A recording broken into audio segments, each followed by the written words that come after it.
Hey everyone, welcome to another episode of Golf and Politics. Today we are going to talk about the Parker Improvement Project. We're going to give you an update on that.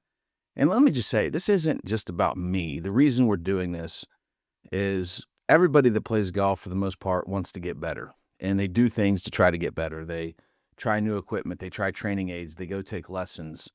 I've been doing a lot of that. I want to get better. And so we're going to get an update on that. And hopefully some of the things we talk about can help you in your journey to get better in the game of golf. But first, let's talk about somebody that doesn't need to improve very much because he's already the best player in the world.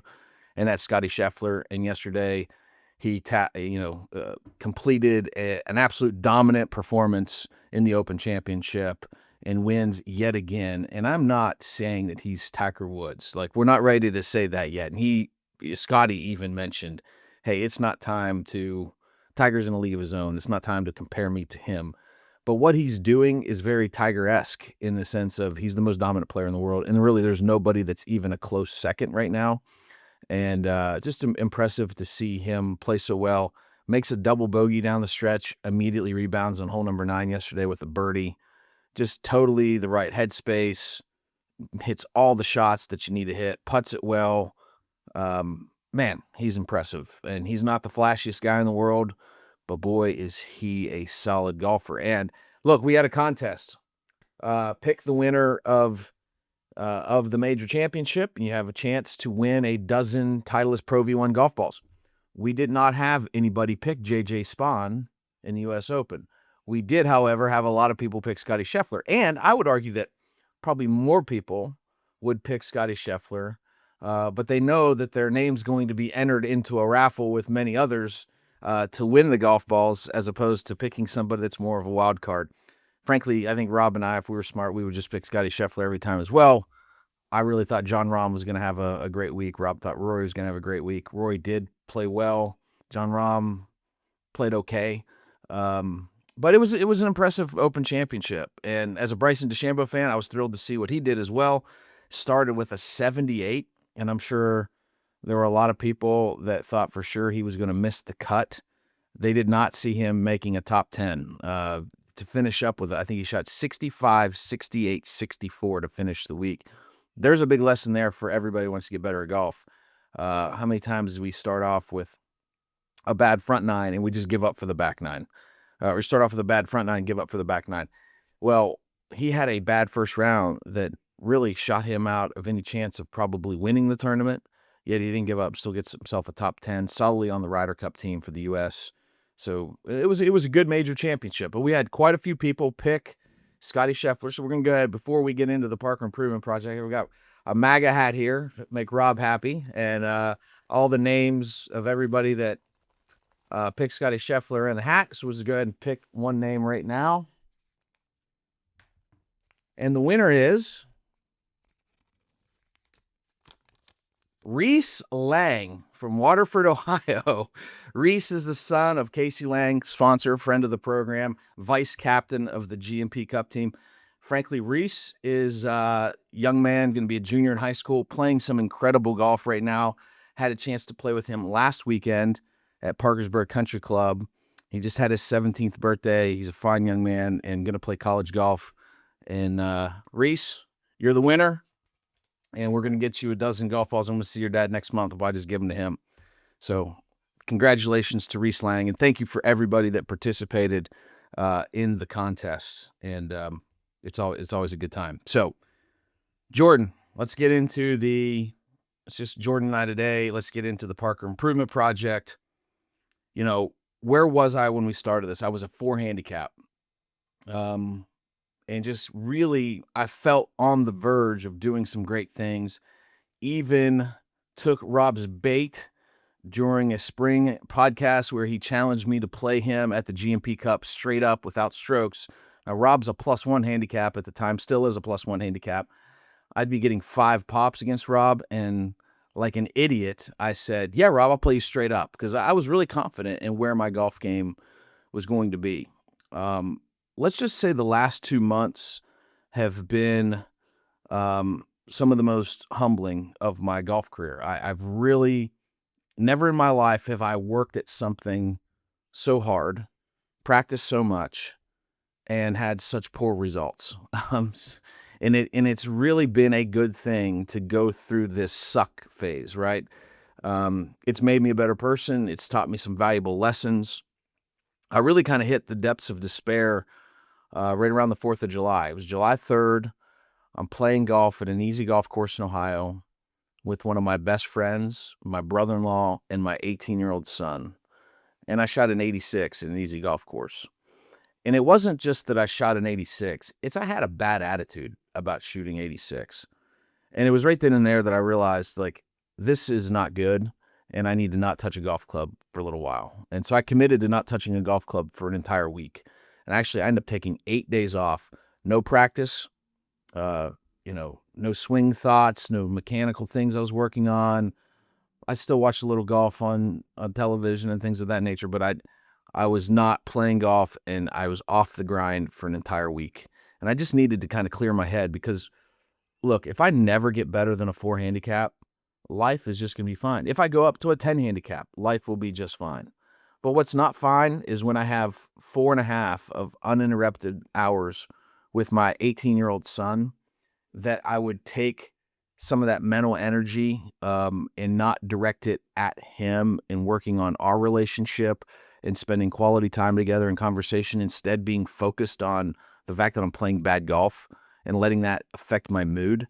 It was just a real wake-up call that that's really where the problem is. Yeah, are there mechanical things that we need to work on? Yes, we're going to get into that in this show. But first and foremost, my attitude sucked. And if you're not winning at life, who cares if you win at golf? And to me, that was a failure as a father. It was a failure as a friend to my best friend who I was one of my best friends was getting to play with. It was a failure to my brother-in-law who I was getting to play with, who I really enjoy getting to play with those guys. And to be so self-centered and selfish that all I could care about is that I was shooting bad and I let that affect my mood. That to me was the big wake-up call that this park improvement project had really gotten sideways. Mentally, I was not dialed into where I need to be, and my heart really wasn't right.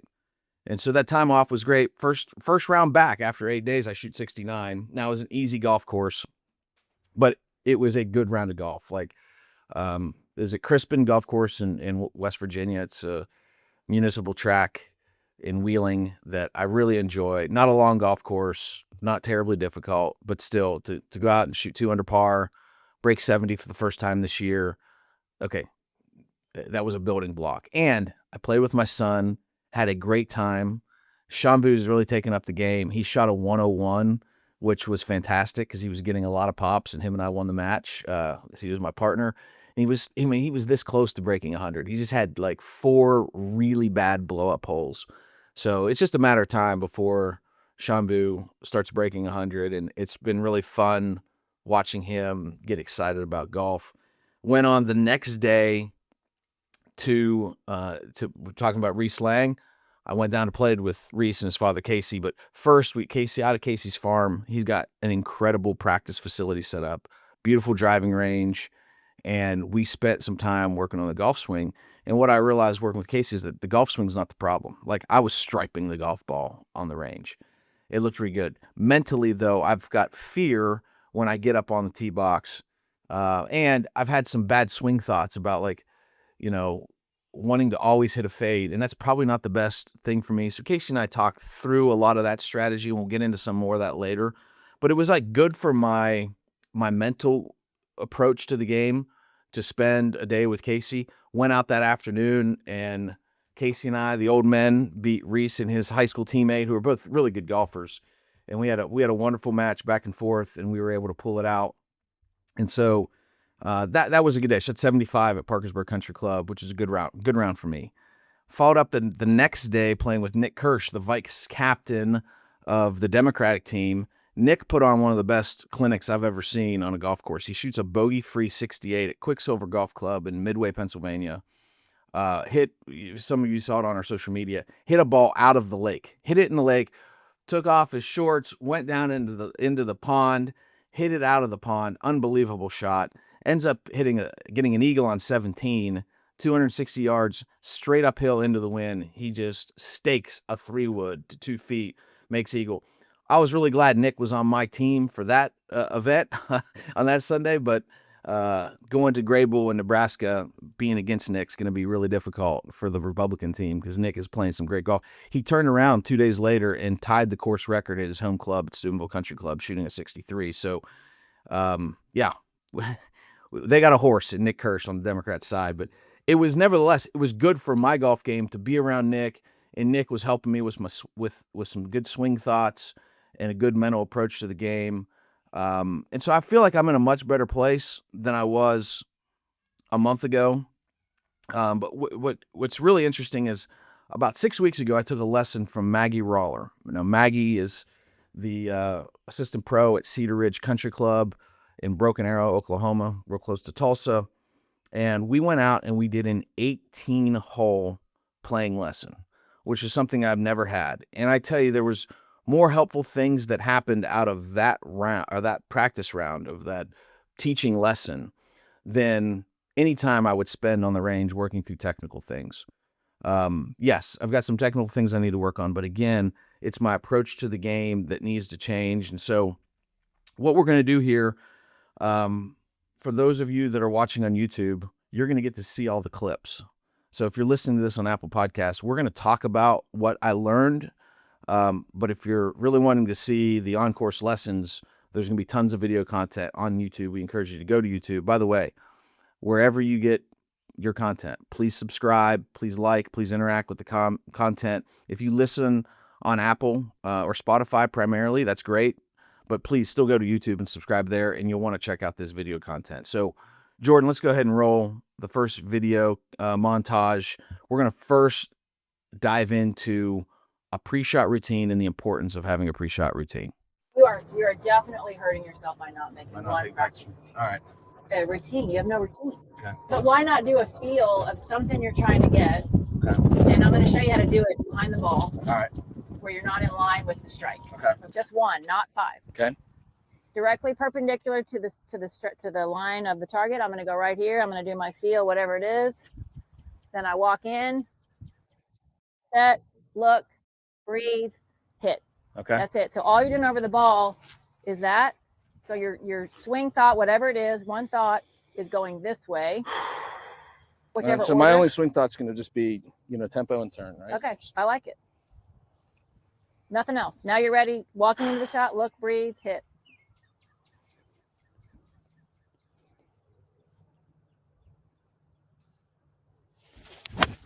Oh, I yanked it so bad.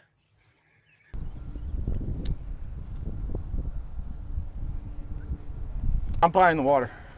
Yeah, I bet it hit the car path. This is actually, I'm going to let you place it because it's new sod. So drop it and then place it. Yeah. All right.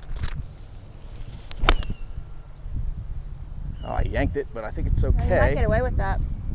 Right. We're talking about a process, right? So your process is pick the spot on the tee box, put target, pick the spot on the tee box. Where am I going to go? One practice swing, perpendicular between you and the target. Sure. And then you walk in, breathe, look, hit. I was real happy with the target there because I did not hit that well. But you got away with it. I got away you had with a really it. Good target. Right. I just used the white tee marker as my target because it was halfway between those. That Fearless Golf book that I told you to get? Love it. It's all about target. He says, what's my target at least 150 times, I think. At least. Yeah.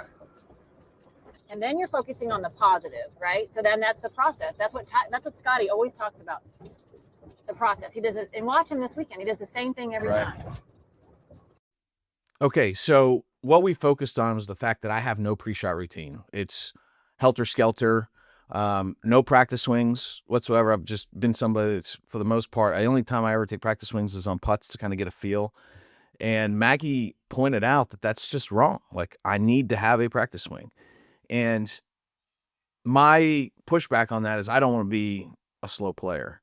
And she is kind of, look, the reason you're a slow player at times is because you're hitting it off the planet and you can't find your golf ball. Like, that's what causes slow play.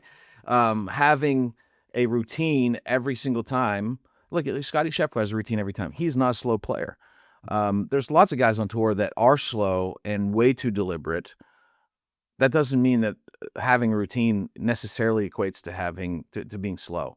And so that was number one. And I've not done a great job with that. And what I've realized is I actually have to practice this pre-shot routine And when I'm at TrackMan, I need to practice it when I'm on the range. I need to practice it when I'm just out for a hit and giggle. Like every time I take a shot, it's got to be the same routine. If you watched the Open Championship yesterday, Kisner and those guys were commenting constantly about how Scotty's routine never changed. It didn't matter that he was, laying in the fairway 4 after leaving 1 in the bunker. His next shot, the routine was still the same. And that is so critically important. And I've got to dial that in because so often it's just I allow my mind to go wild. And what I need to do is just have one thought, which is not a swing thought. I don't need to be thinking about where's my takeaway, how am I turning perfectly? Because even there, I said I want to focus on tempo and turn. I think that's wrong. I think I just need to focus on tempo. I need to cool, just calm myself and realize I'm playing the game of golf. Quit being a mental midget. Like, it doesn't matter if I hit it great or if I hit it bad. Life is still great. I'm getting to play golf on one of the nicest golf courses in Tulsa that day. I'm playing Cedar Ridge Country Club with some great friends. Like, enjoy the fact that I'm playing golf. And if I hit it bad, I hit it bad. Go find it and hit it again. And if I can get myself into that nice, calm state of mind, right? Just not thinking 10 to 11 different swing thoughts, just thinking about finding the right tempo and use my mental energy to pick the right targets. So like if I've got out of bounds right, I probably need to just favor the left side, pick a target specifically on the left side of the fairway, probably hit a draw and just bomb it down there and bomb it away from the out of bounds. Play aggressive to conservative targets. If I can think my way through the golf course as far as strategically where I need to hit it, that's all the mental energy I need to expend. The rest of it just needs to be on calming myself down and trusting what I do in practice when I get out on the golf course. So, Jordan, that's really where I think it all starts there. If I don't have a routine, and I have to say, I don't know, I think it was 6 weeks ago since I've taken that lesson from Maggie. I've not done a great job of that routine, and I can easily get off of it when things get sideways. And what I need to get focused on is no matter what, I'm sticking to the routine on every shot. And I think that'll pay big dividends for my golf game. So now let's get into the tee shots. If you look at my statistics, tee shots are where I lose the most strokes. I actually hit my irons fairly well. At times I hit my wedges well. They're inconsistent. They do need some work. Putting, I'm not saying that I'm a great putter. I historically used to be a terrible putter. I now think I'm a pretty good putter. And it's not just because I have a lab. Like, do I have days where I putt poorly and a lot of putts don't go in? Yes. Do I have days where maybe I having trouble with the speed? Yes. But if you look at my game from an overall perspective, it's the place where I lose the least amount of strokes to a scratch golfer is putting. And I know what I need to work on putting. I have a good putting stroke, and I've got some confidence there. But off the tee, boy, confidence can get shaken. When you hit the ball out of bounds, it destroys a score. And I was averaging over 1 out of bounds drive per round for a while. Like, you gotta think about it. It's impossible to shoot a good score if you're constantly hitting it out of bounds. And it's not just the out of bounds. It's sometimes when I hit these wild shots, it's inbounds and I'm playing, but guess what? I'm punching out straight sideways. That's a stroke penalty as well. And sometimes those punch shots aren't easy and it leads to a double or a triple bogey. So getting some consistency off the tee and learning to use my length as an advantage is going to be critically important. So let's go through some videos here of some bad tee shots and some good tee shots with driver and mini driver. Go ahead, roll the tape, Jordan. I like just to the left of that, the left edge of the bunker with a draw. I like it.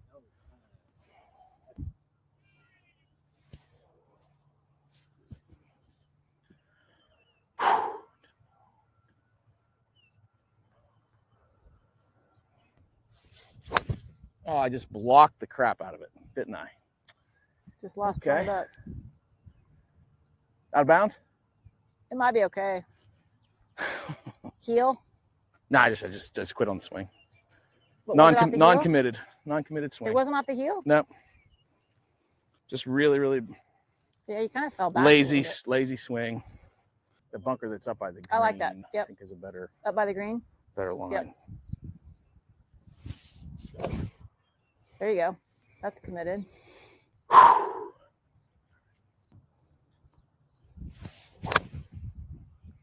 Oh, I like that strike. I just pulled it. How far to carry the fountain? Or that on that line, it's probably 280. 280? Okay. It's not as far as, I mean, it's not as far as it looks, but right trees are fine. Going right too. Okay. Wind is, yep.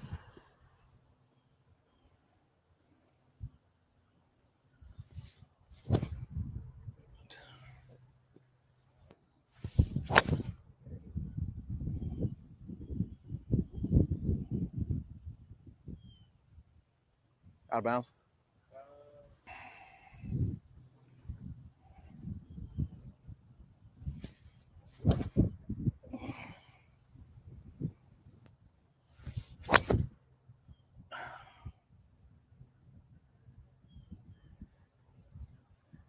Chop. What was different on that swing that you felt? That was a miss too. That was a good miss. Yeah. I mean, I didn't release the club first time. It was another tentative, guidey swing the first time. And did you feel a little bit more rotation on that one? Yeah, I rotated on that one. I just had the club face closed and didn't fade it. And that's the deal. Like with right now, it's face, right? I mean, the shot on 4, the shot there, faces. I mean, feel that face in your hand. Did you feel that in your left hand? I did. I was just so focused on that one, just making sure I turned and actually hit the ball. So then it's just face to path issue, right? It's not a mechanical thing. It's what is the club face doing? Okay, so off the tee, I mean, we just watched a couple videos there where I hit out of bounds and then had to hit a second one, which interesting. The first video, I hit it out of bounds. We didn't think it was out of bounds and got up there it was, so I had to go back to the tee, which is always a fun drive back. Here's what I've come to find out. Like, I can work on my swing on the range. I can get my club path where I need to be. I can focus those numbers when I need to on the range and groove the swing. But if you guide the ball, if you're trying not to hit it out of bounds, you're going to hit it out of bounds, period. Like, your mind can't tell the difference. When you tell your mind, don't do something, your mind doesn't differentiate. All they think about is the problem, and you end up hitting it there. And it's like my biggest problem off the tee is that I get into this cautious mode where I so desperately want to get it in play and not hit it out of bounds that my swing changes, and all of a sudden I'm not swinging freely, I'm not turning through the ball, I'm not releasing through the ball, and the club face is wide open or dead shut, and I hit these terrible shots. That's got to change. You can see the difference. Like, if you watch the video, the first one, mini driver, that I hit out of bounds right. I lined up to hit a draw, and I hit a fade because I was protecting against a snap hook and just left it wide open, right? The second swing, I had a much better pre-shot routine, and I swung freely through the ball. And I was in the left rough, but I hit it like 285 with the mini driver and had a wedge into the green. Like, if I'd have done that with my first shot, I make par instead of double bogey. Like, there's 2 shots. It's a 2-shot problem every time I do that. Same with the par 5, where it was a 280 carry to go over the water. So I want to go over the water with a little bit of fade and put it back in the fairway. The first swing, I mean, I just absolutely quit on it. Like, instead of just pounding it over the water, like, I get afraid, well, like, get it away from the water. And so I guide it, and it goes so far right because the wind was also off the left that it goes out of bounds. It's just silly. And it wasn't a necessarily tight hole. The next swing, I just got up. Frankly, I was really frustrated, and I just pounded the driver. And I didn't even hit it well. I kind of closed the club face a little bit. The ball didn't fade, but I carried it over 300. I think the drive ended up 335 yards, and I ended up with a 5-iron into a long par 5. JP, he plays golf at Kansas State, and Maggie's the assistant pro there. Like, we don't see many balls out here where this ball was. Like, and I didn't even hit it dead on the screws. So, like, what I need to do, I think, is really change the channel mentally to say, you have as much speed as a lot of these tour guys. It's a real advantage for you that you can hit the ball 50, 60, 70 yarders 70 yards further than some of the good players that you play with. You've got to learn how to take advantage of that and not stand up on a tee box with fear in your mind, but standing on a tee box knowing like, hey, I'm going to aggressively swing to this conservative target and it's going to be fine. And if I hit it a little bit left or right, that's great. I'll be in the rough. Okay. Big deal. I'll get up there and wedge it out of the rough. We're going to have to work on that, changing the channel mentally. There was another thing in the video clip where Maggie said, oh, you just lost $10. We had this deal on the first hole that I was not allowed to react to any shot. So like if I hit it really good, I wasn't, going to get excited. If I hit it really poorly, I wasn't going to get all pissed off. And it was a $10 bet. And on the shot that I hit it right out of bounds, I said, I just blocked the crap out of it. And she said, that's a reaction. You lost your $10. We fought about that a little bit. I said, okay, I won't react. Give me a mulligan on that. And the truth is I kept it together for about 6 holes and I just said to hell with it and paid her $10. But she's not, look, I don't know that it's realistic that I'm ever going to get to a place. I'm an emotional guy. Like I'm going to show some emotion on the golf course. I don't think that it's possible to not show any emotion. However, what is possible is that I don't need to let the bad shots stick with me. If I show that emotion, I need to get over it incredibly quickly and just move on. It's just golf, getting angry, throwing clubs, cursing. None of that's going to help me play any better. It doesn't make the round of golf more fun for the people around me. So Maggie was totally right on that. And it's something I'm working on. I'm far from perfect on it, but it's something we're going to keep working on. Let's go now to some approach shots.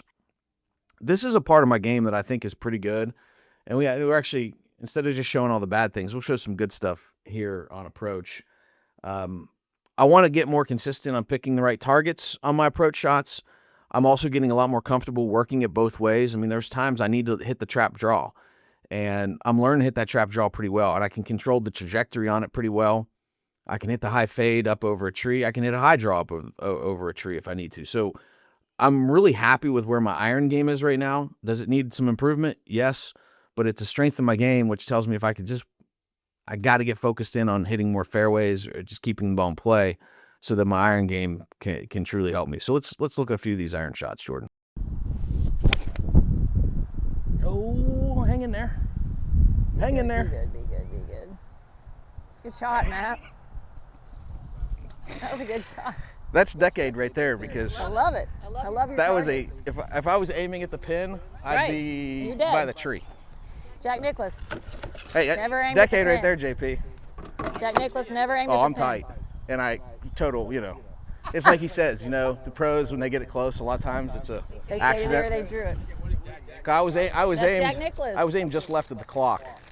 I ended up to the right of the pin. But good targets make all the difference in the world. That's missed probably 30 feet right of where I was aimed. And so if I was aimed at the pin, I'd be over here in the rough, frustrated trying to get up and down.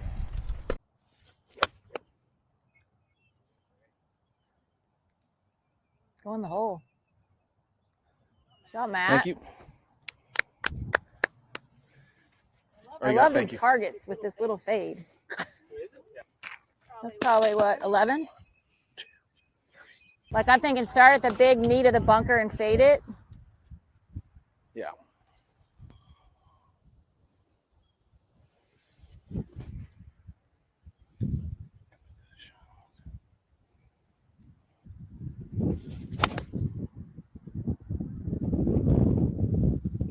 I love that because of your target there. Thank you. Good shot, Matt. That's what Jack Nicklaus did and Tiger. They never aim for the flag. They always aim for the 6. middle of the green. And if they happen to hit it close like that, they slightly faded it or slightly drew it. Right? This is good. Yeah, I like They played that. decade golf without even knowing Right. it was decade golf.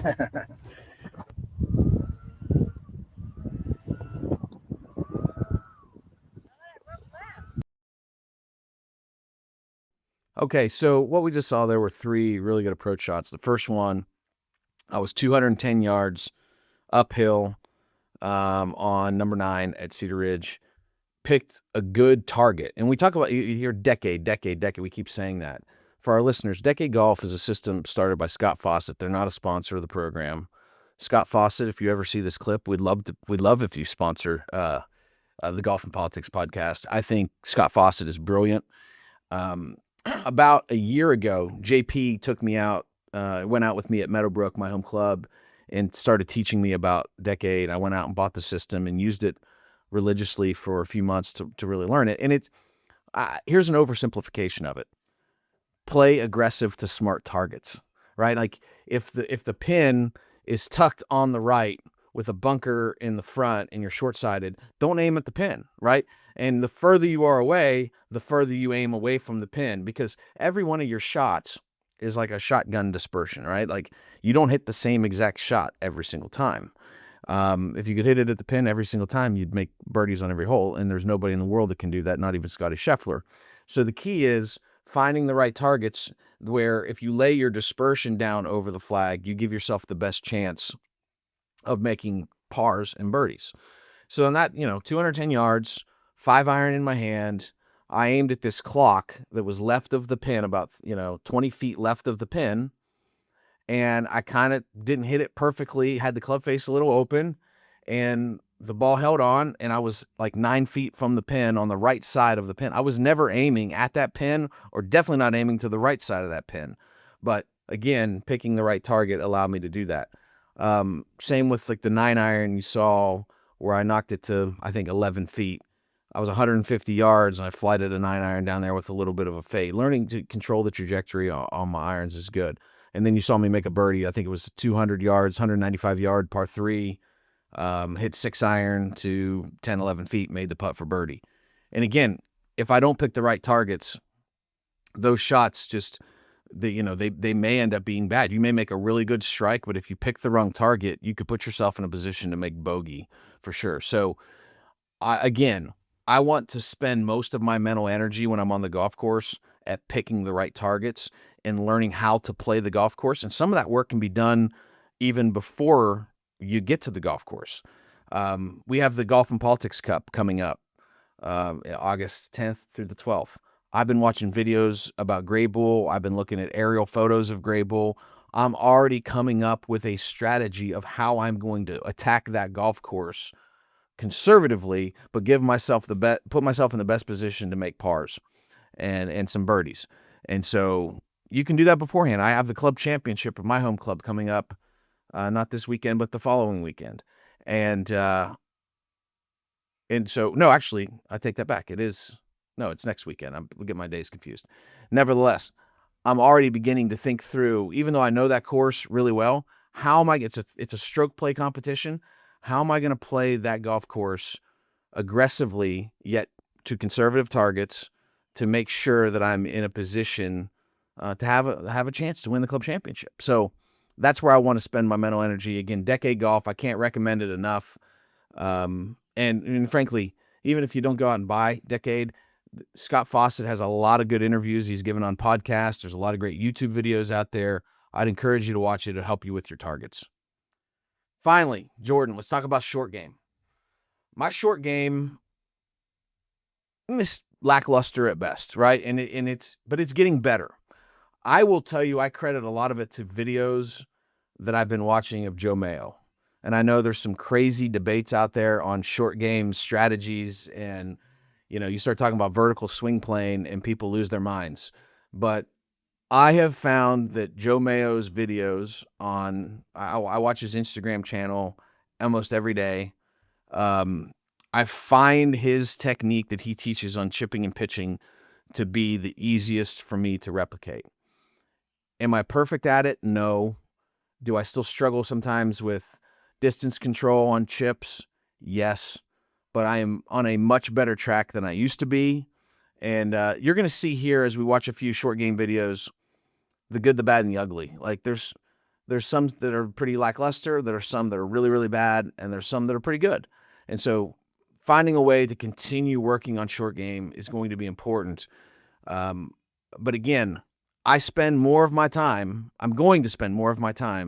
working on driving the golf ball, because that's where I'm losing the most strokes. But let's go ahead and watch the videos. All right, so what I would do here is walk over here.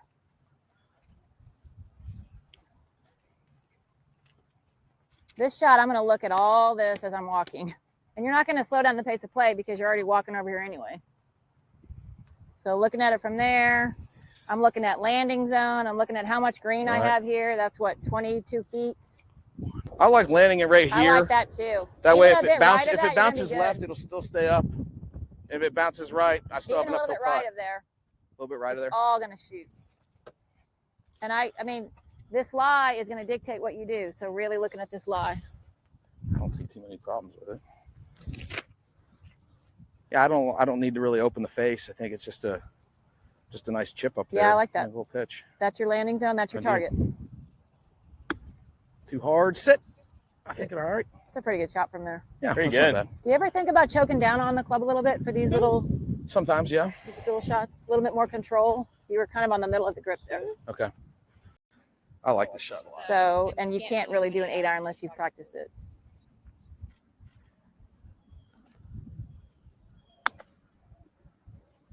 Way too hard. Okay. But in my opinion, the more you can use the green and not the air, But I mean, that's the thing. I was trying to use the green. Right, I I hit know. it really, really bad. I mean, so that's why I'd say choke down on it a Yeah. little bit I'll try that. because you use kind of half the grip there. I'd choke way down on that shot. Hey, chip that again because nobody's behind us. And just choke a little bit down on the grip.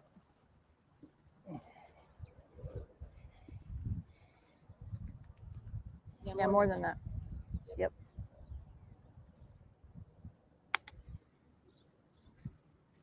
I just think you have more control. That's a little better.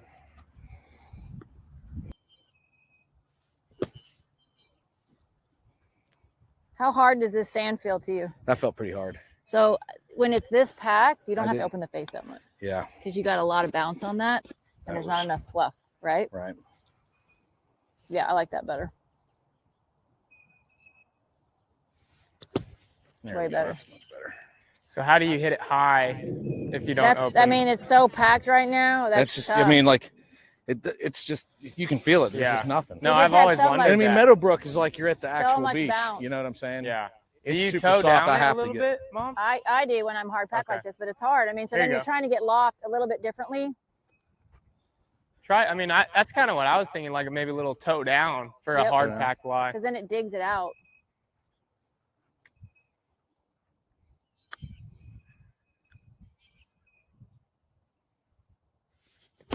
Like that. Yeah, that's pretty that was good. digging more. So with Yeah, a little it's way less too speed, hard, I right? think that's the shot. That was Toss more that of a back, dig. Jordan. Here you go. Right here. I do think the 62. 62. I have the same bounce as this. Yeah. I think it'll be a helpful club Yeah. in my bag. I don't think I need. You're going to use this a lot at here. Southern.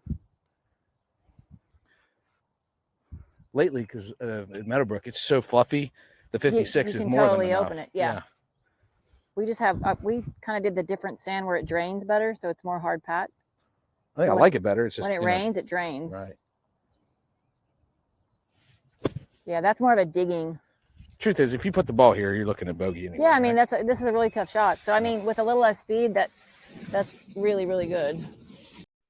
Okay, so what you saw there, if you watch the videos, is that my chipping, you know, you got it. I don't choke down on the club enough. I struggle with speed control, and it just, I think it's just something that takes practice, and just trying to get real consistent with those easy chips. There's nothing worse than just being right there, pin high, 6 yards off the green, and you know, making a bogey, or 6 feet off the green even, and making a bogey. Finding ways to get up and down.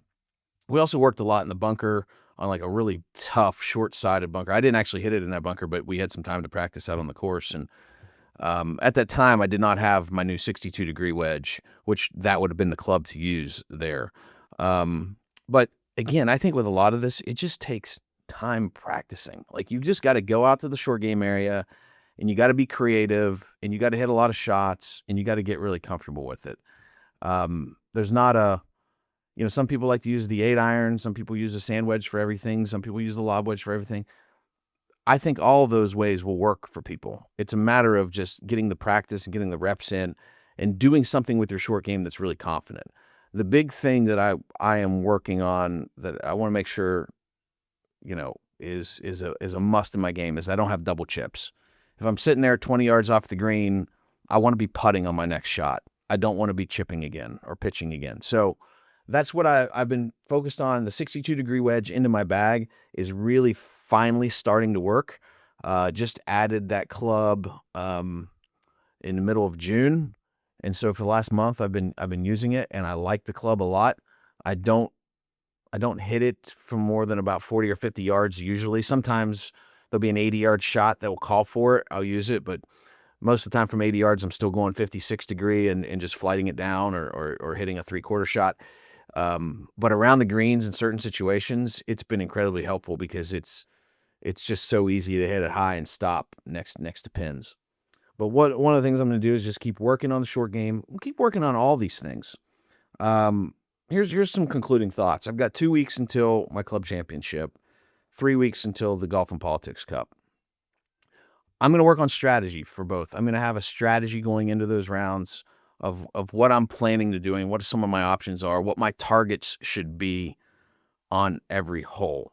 Mentally, I'm going to continue to, honestly, this is more of a spiritual thing too. It's like Scotty Scheffler took some flack for saying that winning major championships doesn't fulfill the deepest desires of his heart.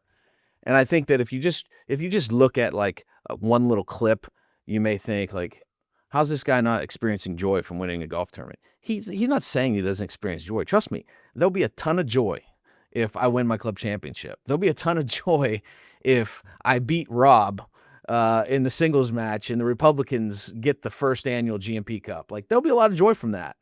But let's be honest, like these things, that does not fulfill me. Like it can't. And that's why losing it should not destroy me. I'll be happy for Rob if they win. I'll be disappointed that I lost, but I'll be happy for Rob. And so spiritually, I think I've got to really get my heart and my mind right around what my priorities are. Golf is a ton of fun. It's something I'm going to spend time doing. I don't have a lot of other hobbies. We'll be all in on practicing, but I've got to approach it with the right mindset, and I cannot allow myself to get into these dark places where I have a bad attitude because my golf game's not where it needs to be. So we're going to read some books around that. We're going to really work on spiritually getting right. But I am going to up my practice schedule a little bit for the next few weeks. While I said that I feel like I'm a pretty good putter, one thing I've noticed is that when I'm practicing putting consistently, that's when I really putt well. So I'm going to commit to 1 hour of focused putting practice a week. Just stay really focused and sharp, knowing that 3, 4, 5 footers are going in the hole every time. We're going to do 2 hours a week on short game practice, where I'm just going to go over there, listen to a podcast or put some music in my AirPods, and after work or something, 6, 7 o'clock at night, get over there and just work until dark, right? And just have some fun chipping different shots, bunker shots, 40, 50-yard shots. Just get into a place where consistently I know I'm going to give myself a chance to get up and down. The bulk of my time, though, is going to be on the range and on TrackMan. I'm fortunate to have a membership in an indoor club. Shout out to Tour Quality here in Tulsa, where I have a key fob I can get in anytime. And so there'll be some early mornings or late nights where I go over there after work or before work and get some swings in and just really hone in this driver swing. I want to get to a place where I am just so incredibly confident 2 weeks from now, every time I step up on the tee, that I'm going to hit a bomb. I'm going to get it out there. And if it's not in the fairway, it's great. I still bombed it down there somewhere, and I'm going to find it and get it close to the green and make pars. I've got to quit losing 3, 4, 5 strokes around off the tee. That's first and foremost. So that's where I'm going to spend the bulk of my time, is both indoor and outdoor on the range. And I'm probably going to play 6 or 7 times over the next 3 weeks, a couple times a week, and really have some practice rounds where I put to the test the things that I'm working on in my practice, and most importantly, really guard myself with my emotions and my approach to the game. And I think if I do that, things will be good. There's a quote that I've got in front of me that I'm going to be thinking about a lot over the next few weeks. It's by Gio Valiente. He wrote the book Fearless Golf. He said, by asking a bad question, you succumb to fear and put yourself at a disadvantage even before you've taken the club back. So much truth in that. And ultimately, I've told some of my friends yesterday, and I told Maggie, we were talking after church. I said, ultimately, Maggie, I just got to quit being mentally weak. I just got I just got to get up there and pick the target and swing freely. And if you know what, if at the end of the day I'm still a 4 or a 5 handicap next year, life's good. It'll be fine. The challenge of this, though, has been great. The game of golf is great because it's not only a wonderful way to connect with others and to see some of the most beautiful architecture and landscapes in the world. It's also a great way to reveal some weaknesses in your life. Because here's the thing, in my job, if a mistake happens by one of my employees or something doesn't go right with a news story that goes out into the press, as a political consultant and as a business owner, how I respond to that matters. And if I blow up every time something like that happens, I'm not helping my clients to win. I'm not helping my employees to get better. I'm not leading them through a situation. I'm just becoming a yeller. That doesn't do anybody any good. Well, the same's true in the game. I'm learning that really clearly in the game of golf. Same as being a father. If one of my children makes a mistake, do they want a father that's going to blow up at that mistake, or do they want a father that's going to lead them through it and think through it and help them become a better person? Well, I'm learning that lesson on the golf course, just like I'm learning it in life. And so the golf game, I don't know if the swing will ever get to where it needs to be. I hope that it does. But more importantly, I want my heart to be right, and I want to have a good time on the golf course. I want to make great relationships. We're getting ready tonight to record another episode about the GMP Cup with my Republican team, and there'll be a lot of trash being talked to Rob, and we want to win. We want to kick their ass. There's no question about that. However, what's most important about the GMP Cup is that 16 guys are going to come together with very different political views, and I hope when it's all said and done that we forge some friendships that can bridge our political divides, right? Like that's what's got to be most important, is that we have a great time and that we build strong relationships. So I'm rambling at this point, but the Parker Improvement Project, there hasn't, on paper, according to the USGA Handicap Index, there's been no improvement in the Parker Improvement Project. However, I think deep down here in my heart, while I don't even know that the improvement has necessarily happened yet, I'm aware of the things that need to change in order for improvement to happen, regardless of what the handicap index says. So I appreciate everybody for watching. I appreciate everybody that's subscribing to our podcast. It means the world to us. Please continue to do that. Also, if you did not receive the first annual Golf and Politics Podcast magazine, the Year in Review magazine, sponsored by Lang Financial, please let us know. We'll send you one in the mail. We'd love to do that free of charge and get you on the mailing list for the next magazine that's going to be coming out. We've got so much good content coming up. We have so many great guests that are wanting to get on the program, just finding the time to do it. So please continue to subscribe, tell a friend about it. Go to golfandpolitics.com, sign up for our email newsletter. It comes out once a week, golfandpolitics.com, and follow us on all the social media channels. We really appreciate that. Also, big shout out to Maggie Roller. She usually doesn't spend 4.5 hours doing a lesson. So I'm glad she blocked her schedule to do that for me. I think it was incredibly helpful. Big shout out to Casey Lang. Casey, you're one of my best friends, buddy, but the way you pour into me, not just on the golf course, but as a close friend, really means the world to me. And I cherish that day that we had down at your place, and I think it helped my golf game a lot. And big shout out to your son, Reese. His golf game's great, and he's the contest winner. So Reese will get you those golf balls. And thanks for everybody that participated in that contest, and hope you guys have a wonderful day.